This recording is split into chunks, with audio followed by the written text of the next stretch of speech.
Mayong adlaw higala. Ako si Istong Kasinyo o nagtanaw ko karon sa Istong TV.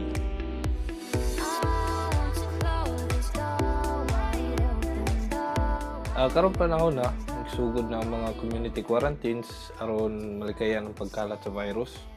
Gilikayan ang pag-encounter sa bantao aron malimit ang pag-transfer sa virus from one person to another. Tungod kay na mo sa inyong mga panimalay ron, mo ni ang angay buhaton ninyo ang maglusi. Yes, maglusi. L stands for limpyo. Oh. Tungod kay taas kay kag time karon sa inyong balay is tagagaynan po nato guro sa pagpaglimpyo. Mag-alat po tag time para makapanglimpyo. Next is you. Undangi ang paglaag.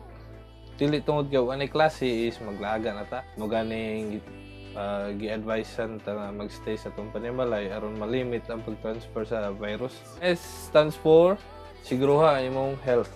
Wala number 1 nga gaprotekta sa to ang ato ray pong kay misug. Dili ang doktor, dili ang nurse, di na po ta kinahanglan kayo mask ug alcohol basta himsog lang ta.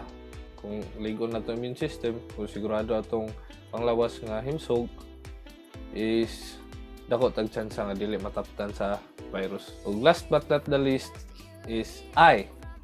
Kani personal ni pero padayag ang imong higugma sa imong higala. Ako usahay dili kay ko expressive sa akong parents, akong mga igsuon. Lately, kung nagsugod na kong pamarko, is na-appreciate nila ako ang time nga magband sa ila tungod kay pila ko kabulan wala sa mga.